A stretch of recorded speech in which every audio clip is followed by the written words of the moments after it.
there truly is something about this time of year. May, we are coming on the heels of the NFL draft. Baseball season is kicking in.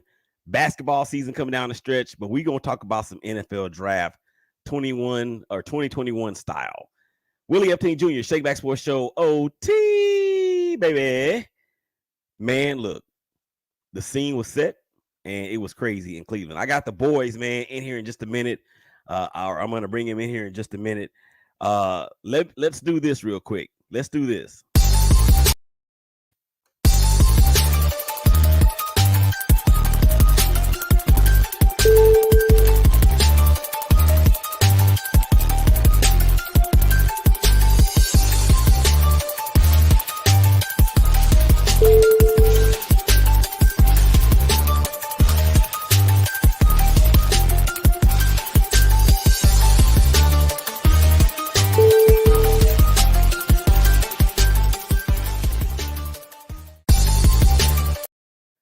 So I don't know how much fun I'm gonna have in this episode of this show because the first person I'm about to bring to the stage, he is my brother from the 318, Grambling State University alum, recruiter in the United States Marine Corps before retiring. Thank you for your service. And he is also an esteemed member of Team Up Sports.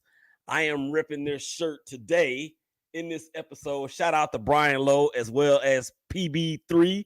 But in this episode, I am talking about John Motley. John, what's going on, buddy? Nothing too much. How y'all doing today? Man, everything's good, man. So the next person I'm going to bring on the show is my co-host of the regular show, ShakeBack Sports Show. 12s and 6s Monday through Friday. Or I'm sorry, Saturday and Sunday. I got my shows mixed up, John. I don't know what I'm doing. Anyway, you can hear him as 214's finest, West Dino, born and bred, none other than Corey Ellison. Corey Ellison, what's going on? What's good, homie? Glad to be back, man. Oh my gosh, you talk about somebody making an interest, man. Look, I'm gonna put myself in the middle, and as I said in the opening, I'm not gonna have a whole lot of fun on this show because I am caught between two cowboys, and shout out to Michael James Hamilton. He is not available at this moment. We'll see if he's able to come in here towards the latter part, and we're going to get into the show because we're going to talk about our teams and what they did in the draft. What y'all think about that, fellas? That's what's up. Hey, I'm ready to go. So before we do that, though, again, this is powered by the Big Game Christian Sports Network, going immediately to iTunes as well as Spotify and Google Podcasts. Thank you guys out there for checking us out on Facebook Live as well as YouTube and Periscope. And we're going to start here because the news broke it became official on day one, draft day one. And that is quarterback Aaron Rodgers from the Green Bay Packers has officially and completely come out and said that I want out. Now, the timing of it all to me was a little weird because it was on day one of the draft, even before the draft even started. It's been well documented, fellas, about how Aaron Rodgers has been unhappy in Green Bay probably for the better part of a year. Do y'all think he's bluffing, Corey, or is this real? No, I don't think he's bluffing, man. I think it's legit. I think he's been unhappy for quite a while, as you said. I just think for him, man, the team plays well, but I really don't think that they have ever really given him the weapons that he's wanted and desired on the field. Of course, they got the one beast on one side of the field playing wide receiver. We know that. But as far as other players, man, they really haven't done it. And then they come out last year and use their first pick on the quarterback when you had players out there that could have been lighting it up as a receiver on this team for them. So it just put a bad taste in his mouth. And I'm not going to say that Aaron Rodgers is the easiest person to get along with because he had problems with our current coach as well. So I think some of the problem is him, but I don't think that the organization has done what they needed to put him in the best place to try to win championships. John, who is his former coach and y'all's current coach? Who is Corey talking about? Head coach Mike McCarthy. Yeah, whatever. Mhm. Okay, so John, let me ask you about Aaron, because I actually had put on Twitter, and you you responded. I think Corey responded too when I said, "Look, Aaron Rodgers is now available, and you just signed your quarterback Dak Prescott to a multi-million-dollar, what was it, 150 something $1 million guaranteed, $67 at signing or something like that." And I posted, Cowboy fans, would you be interested in Aaron Rodgers? It Can I get the question finished first before y'all start speaking? Okay. All right. So I won't finish the question, but let's talk about it, John, about that tweet. So you don't think that there would be any, for the lack of a better term, improvement if the Cowboys were to trade Dak to Green Bay for Aaron? No, I mean it just does. It don't make any sense financially. It don't make any sense. Right now he's the leader of your locker room, and he's already had. Whether it was right or wrong as far as the issues that may have been between he and Mike McCarthy. Now you're gonna bring that down to Dallas, add money into it. Yeah, there's no way that makes no sense. He got to go somewhere else. But the contracts are not that dissimilar. Now, The I age can't be. the age plays into it too. Yes, I mean I wasn't talking to you. I already asked you a question. But we Yeah. we Dallas Cowboys, so Yeah. we ride or die for one another. Yeah, That's what we do. That's the reason. DC for life. Yeah, that's what. And that's henceforth the reason why I am stuck in the middle between these two win odds. All right, so let's talk about the Cowboys and what y'all did in the draft. All of the fanfare and folklore about possibly moving up to number 4 to try to snag Kyle Pitts, tight end from the University of Florida. He wound up, of course, going to Atlanta with that 4th pick. So the Cowboys stood pat. It was very interesting, though, to see the Cowboys' nemesis in rival or in division nemesis, Philadelphia Eagles, move up to take who did they take? Patrick Surtain? No, the receiver. Devontae Smith. Devontae Smith. Okay. Good job, fellas. That's y'all's team. In y'all's division. Okay, so it was interesting to see that they did that. I don't think anybody really thought that the Cowboys were going to really go for Devontae Smith. Any Cowboy fans out there, but you guys did land Mr. Parsons out of Penn State, and look, that kid is all over the field. He reminds me of Jalen Smith a little bit before Jalen Smith got injured, because he was all over the field. Corey, I know, well, everybody knows that the Cowboys' needs lie mostly on defense, right? Exactly. This pick, were you surprised by this particular pick? I was surprised just because everybody could see and everybody knew. I mean, Stevie Wonder could see it. He was trying to get a cornerback, and we got sniped. That's just plain and simple.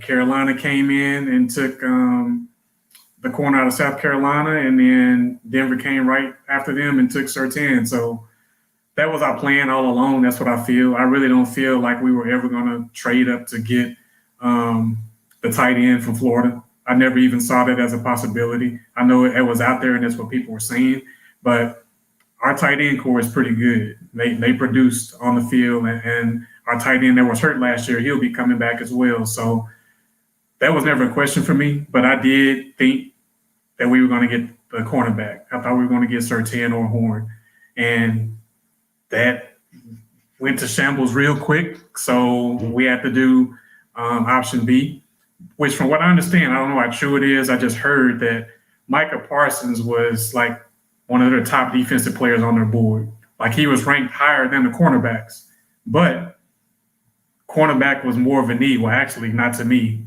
They were both equal to me because we need linebackers as well. And let me say this. Jalen Smith and Leighton Vander Esch, y'all been put on notice. Y'all been put on notice. And I heard today Vander Esch didn't get his extension, his 5th-year option. Y'all on notice, buddy. You better come in and produce, or these young Thundercats gonna come in and take y'all jobs.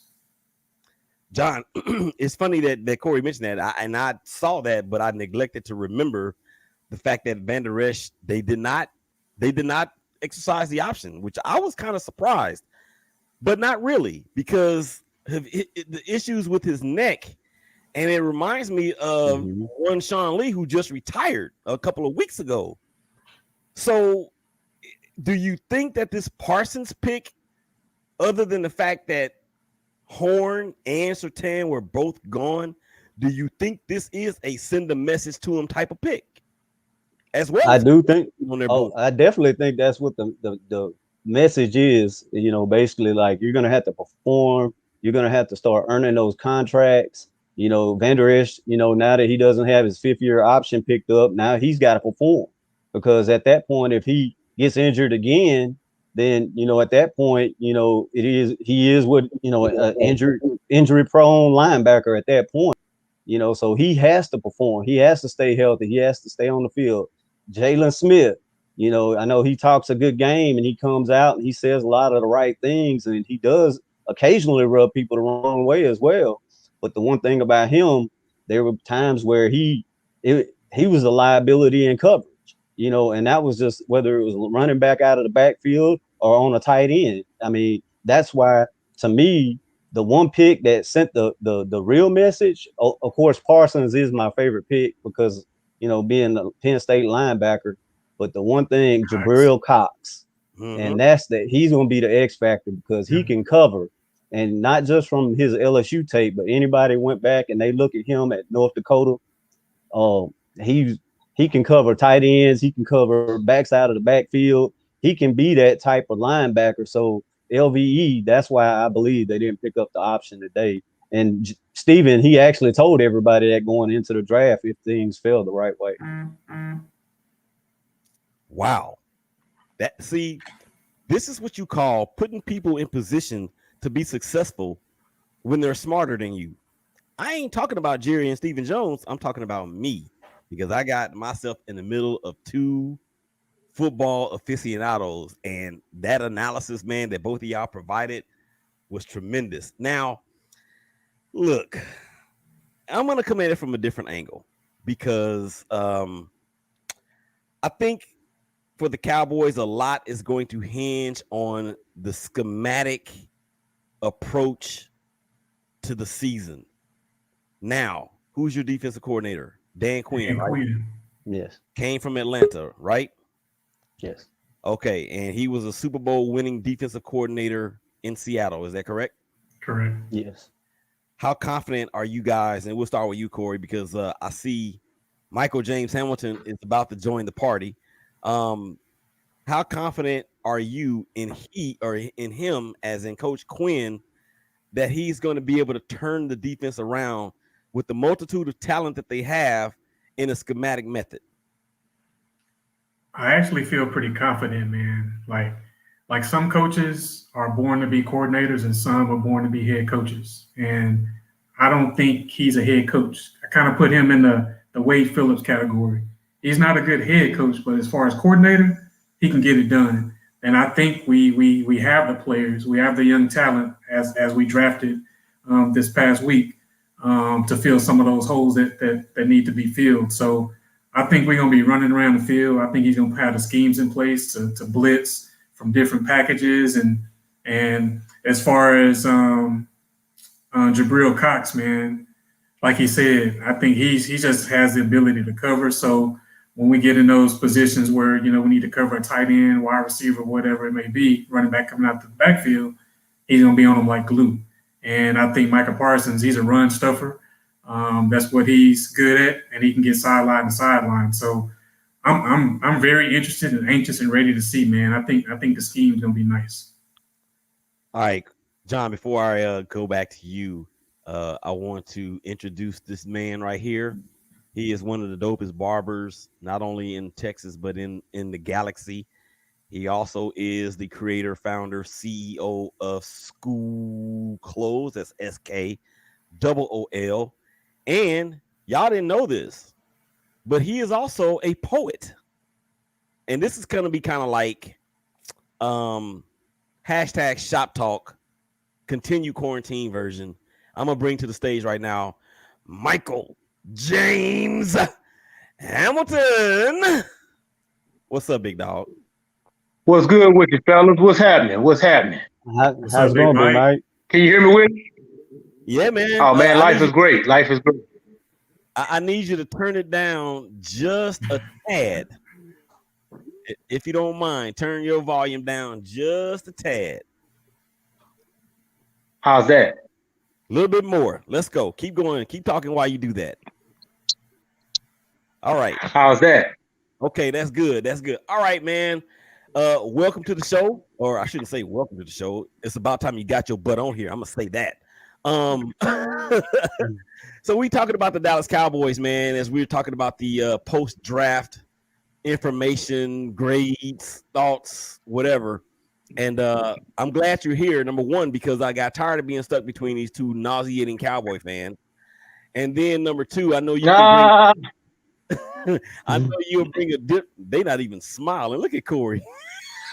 Because you're nauseating.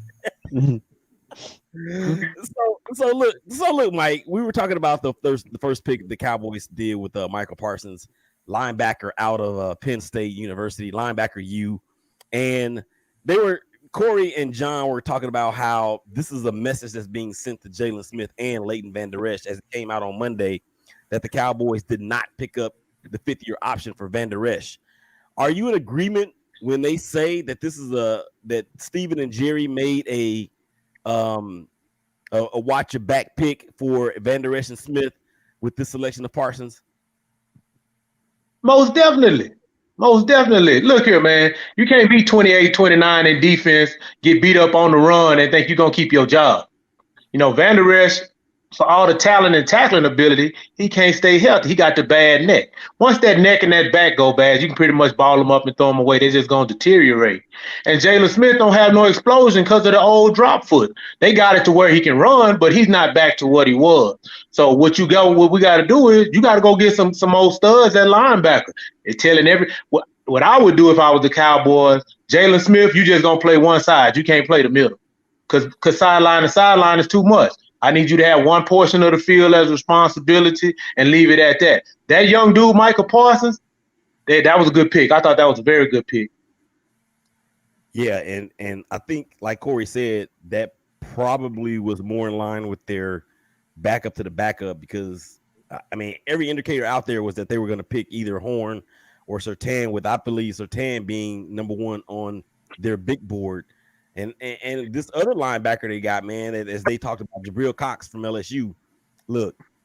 Yeah. Hey, anytime you get LSU football players, you're giving yourself a 70-30 chance of winning that this kid going to be able to play. Because you know one thing, he going to be an elite athlete. If nothing else, you already know that. Now, if he can play football on top of that, you really winning. So, once again, nowadays, the way football get played, you playing with two linebackers. It's not really three anymore. You playing with two linebackers on the field. So you need those two guys to be able to cover from sideline to sideline with just two guys. And, you know, slow feet and bad necks, that ain't going to get it. Or you had something behind that? Nah, man, I'm good. Let's laugh at it. John, you got something behind that? No, he said it all. All right, so let's just run through this. Dallas Cowboys, their picks. First round, number 12 overall, linebacker Michael Parsons, Penn State. Second round pick, number 44 overall, cornerback Kelvin Joseph, University of Kentucky. Round 3, 75th pick overall. That will be Osa. I'm not going to try to say his last name, out of UCLA. Edge rusher from Iowa with the second pick of their third round picks that they had. Chauncey Golston out of Iowa. Cornerback Nashawn Wright out of Oregon State. He was their third round pick. Jabril Cox, who we've talked about. Josh Ball, offensive tackle out of Marshall. Simi Fehoko, Stanford wide receiver, the fifth round pick. Quentin Bohanna, also from Kentucky, round 6. Israel Mukamu out of South Carolina. He played on the other side in that defensive backfield with J.C. Horn. And then their 7th pick, or their version of Mr. Irrelevant, was Matt Farniok out of Nebraska, offensive guard. So they did address a couple of their corner or their O-line concerns there in the latter half of the draft. But their biggest thing, of course, we know was defense. All right, Big Mike, we're going to go ahead and move over to your San Francisco 49ers because, look, let me ask you this. Were you ever concerned that Mac Jones was going to go there when Miami decided to go into this trade with the 49ers and let them move up to number 6 or 3 or whatever it was? The only concern I had was that you never know what's in somebody else's mind. But me knowing football like I know football, you don't give up that kind of draft capital for somebody that you could stay where you at and get. So I always felt like he's not going to be the pick. You never rule it all the way out, but I knew that there was more than likely he wasn't going to be the guy. So I wasn't never really worried about that. You know, my big thing was whoever Kyle Shanahan wanted, I wanted him to get that guy. I don't care who it was. If it was Mac Jones, if that's who he really wanted, I wanted him to get that guy because he's out of excuses with me. I want you to get the quarterback you want and turn him into the player that we need so we can get to the goal that we've got, that we put out in front of us. You know, since we've had Jimmy G, it's always been, well, you know, that's not really his guy. Or then when Mullins played, well, that's not really his guy. Or when CJ Beathard played, well, you know, that's not his guy. I just wanted him to get his guy so that we can go and move forward. Now, since it was Trey Lance, I'm more than pleased. Him or Fields were more than capable to me for what we need to get done. So Trey Lance goes number 3 overall to the 49ers, North Dakota State. The last quarterback that came out of that school was drafted number 2 overall. As a matter of fact, this kid may have been the backup to Carson Wentz, if I'm not mistaken. Carson Wentz is now on another team. So let's hope for 49ers Nation and for Mr. Lance himself his fate does not run the same twists and turns that Carson did. Now, what's going to happen with Jimmy Garoppolo, Corey? You asking me? Yeah. I think he's going to be there this year. I think he's going to play. But I think probably halfway through the season, it's going to be the end of the road for him, and they're going to bring the young stud in and let him get some burn and finish the season out and start next year. Okay, but this is the thing. I like that what you're saying, but that strategy is reserved for teams that are not Super Bowl contenders right now, like the 49ers are. So I'm thinking that it has to be one or the other. What do you say, John? Well, for me, like I would just roll with Trey Lance personally. If I drafted him number 3 in the draft right now, I think you do everything you can to coach him up, get him ready for the season. Like, I mean, the coach, I'm assuming they already doing that. I mean, that's what would make sense. He should already have the playbook going over that. Somebody needs to be breaking it down for him, of course, because he didn't play last year, or he only had the one game against I believe it was Central Arkansas, so you got to get him on the field at some point because the time distance between the last time he actually played football.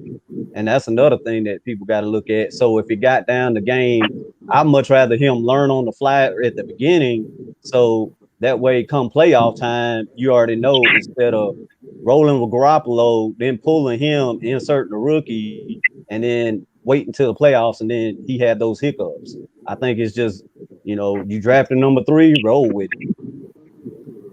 Yeah, and look, the 49ers, man, they're ready to win now. And, the saying has always been said that if you have 2 quarterbacks, really good quarterbacks, then you really don't have a quarterback, because that's going to breed controversy and what happens in the locker room. I don't know how firmly behind Jimmy Garoppolo his teammates are out there today, but I do remember that the 49ers were one throw away from being champions, and they've got all the weapons they need on both sides of the ball. Nick Bosa will be coming back from that. He had an ACL last year, Mike. Yeah, ACL. So he'll be coming back. Let's talk about some of the other picks that they also got, because another pick that I thought was pretty cool was Trey Sermon, running back from Ohio State. That dude is a stud. Now, I don't know how his style is going to translate over to the NFL, Mike. He kind of reminds me a little bit of not really Maurice Claret. I think Maurice Claret was way more athletic than this dude is. But he's a bruiser, and with him and Mostert in the backfield, they could have their own version of Thunder and Lightning. Your thoughts about that? Man, I love that pick. I don't like drafting running backs because of the running backs coach we got. We can take anybody and make them a good running back. But when you give them elite level talent, you get Terrell Davis. That was Terrell Davis running back coach. And if you think back, every running back he had after Terrell Davis got 1,000 yards. Nobody was as good as TD because he was the elite level talent. But that dude knows how to coach. So when we invested in this guy, I went back and did my homework and looked at all his OU film and looked at all his Ohio State film. We hit a home run, cuz. We hit a home run. For what we do, we hit a home run. And if you watch his game, he's a cutback man. Mm-hmm. And when I say cutback man, he goes play side, but he's always looking for the backside. On the other side of the line of scrimmage, that's the key. See, in our offense, you get one cut, you got to go upfield. But once he breaks the line of scrimmage, he looks for the cutback lane.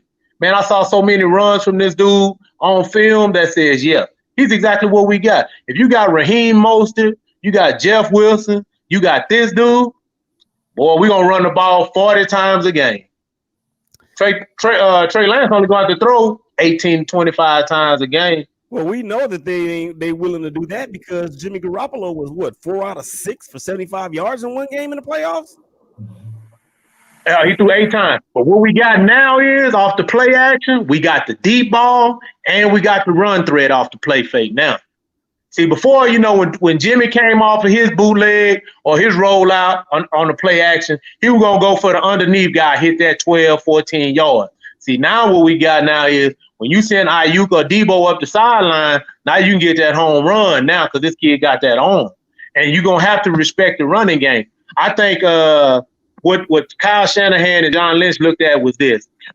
Raheem Mostert is our best running back, and he's really good. But he can't take that pound in 17 games. He's a get in space, get gone type guy. But he get banged up. This guy here is built to take that pounding and to give you consistent carries every game. He can hit the long runs too, but he's not fast as Mostert, but that's okay. Yeah. All we need you to be is strong at the line of scrimmage, strong in your decision making, and what you do on the other side of the ball, that's on you. That's all natural instinct. And then we drafted another running back too later in the draft. Yeah. So it said a lot of Kyle Shanahan and John Lynch understood. We got 2 guards, 2 big dudes. Mm-hmm. Once again, we get ready to pound cat. Right. I'm telling you, with the zone as a threat now.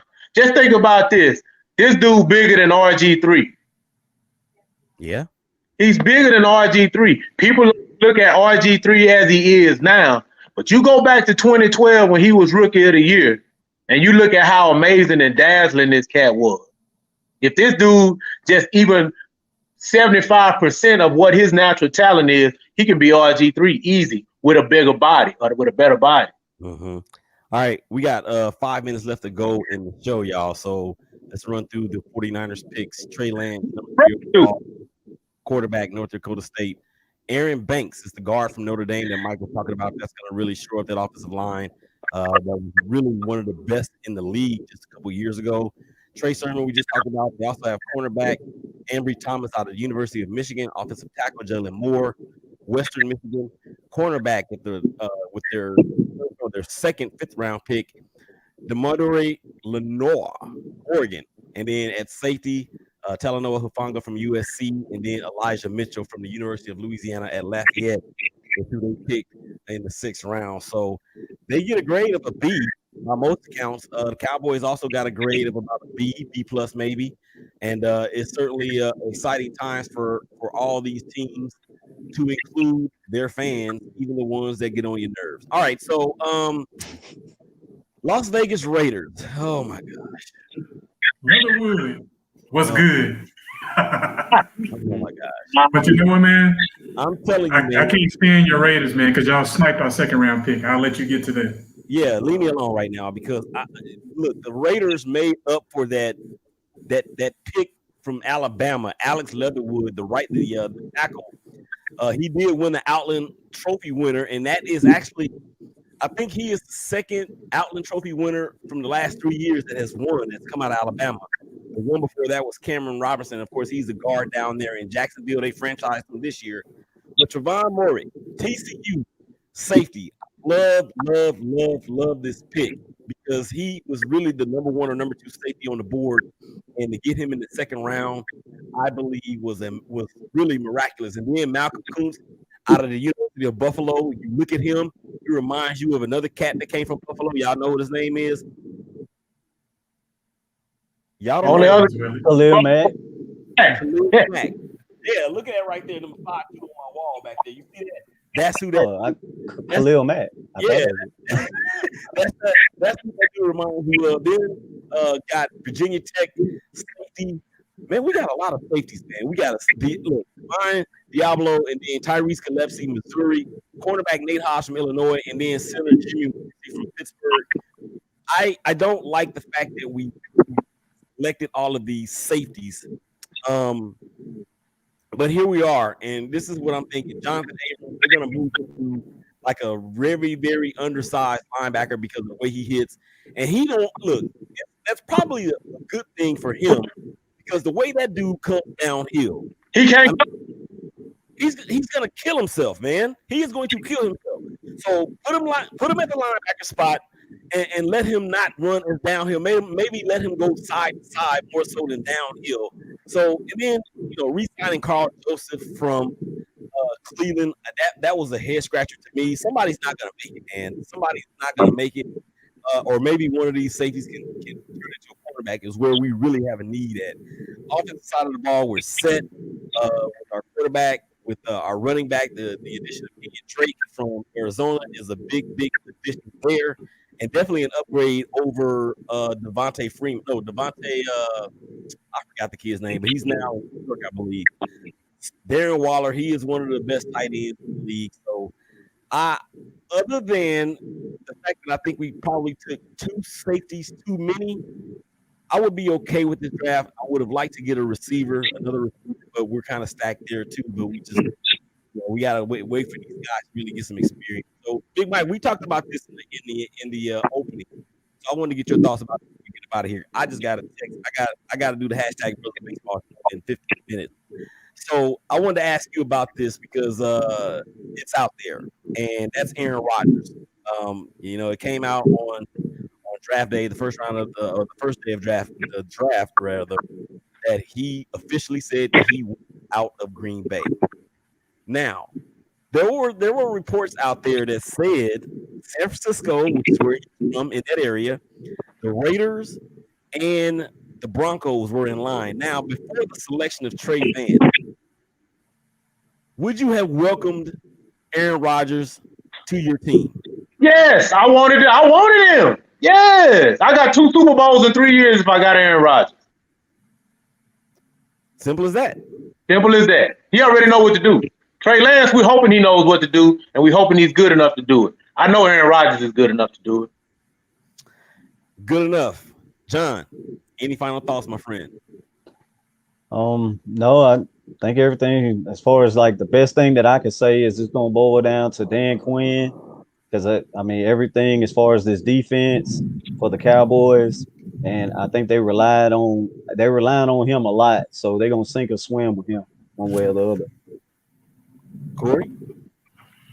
And just looking back at our draft picks, I don't know the percentage of how many players typically play their first year when they drafted, but I see the potential of probably 6 being on the field for my Dallas Cowboys. So if that happens, I'll say they had a great draft.